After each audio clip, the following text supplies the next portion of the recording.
விருதுநகர் மாவட்டம் சிவகாசியில் உள்ள சோனி காளீஸ்வரி பட்டாசு தொழிற்சாலைகளின் தலைமை அலுவலகங்கள், பட்டாசு தொழிலதிபர்களின் வீடுகள் மற்றும் லாரி டிரான்ஸ்போர்ட் நிறுவனங்களில் வருமான வரித்துறை அதிகாரிகள் 2வது நாளாக சோதனை மேற்கொண்டிருக்கிறார்கள். இது தொடர்பான கூடுதல் விவரங்களோடு இணைகிறார் எமது செய்தியாளர் மணிவண்ணன். வணக்கம் மணிவண்ணன், உங்களிடம் இருக்கும் தகவல்களை சொல்லுங்க. வணக்கம்.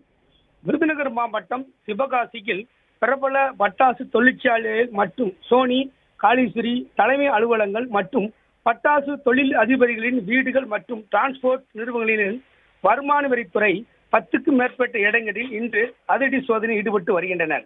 அதாவது சிவகாசியிலிருந்து வருடந்தோறும் சுமார் 6000 கோடி ரூபாய்க்கு மேலாக பட்டாசுகள் ராலிசெட்டு நிறுவனம் மூலமாக தமிழகமெங்கும் பல மாநிலங்களுக்கு அனுப்பி வைக்கப்படுகிறது. அதாவது இதில் லட்சக்கணக்கான ரூபாய் வரி ஏய்ப்பு தொடர் கதையாக நடப்பதாக வருமான வரித்துறை மேலதிகாரிகளுக்கு தகவல் தெரிய வந்தது. அதன் அடிப்படையில் இன்று 20க்கும் மேற்பட்ட வாகனங்களில் நூற்றுக்கணக்கான வருமான வரித்துறை அதிகாரிகள் மற்றும் அலுவலர்கள் சிவகாசியில் முகாமிட்டு நேற்று பகல் முழுவதும் அலுவலகங்கள், பல்வேறு பகுதிகளில் வீடுகளிலும் தோட்டங்கள், நிறுவப்பட்டிருந்த வாகனங்கள் அனைத்திலும் சோதனையில் ஈடுபட்டனர்.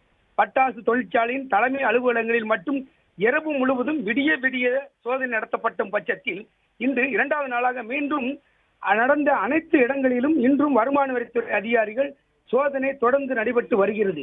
இந்த சோதனையில் பல்வேறு முக்கிய ஆவணங்கள் கட்டுக்கட்டாக சிக்கியதாக கூறப்படுகிறது.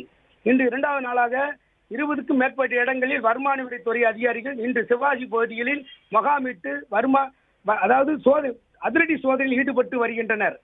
பிளே ஸ்டோர் மற்றும் ஆப் ஸ்டோரில் இருந்து பாலிமர் செயலியை QR கோடு மூலம் பதிவிறக்கம் செய்யுங்கள். செய்திகளை உடனுக்குடன் பெறுங்கள்.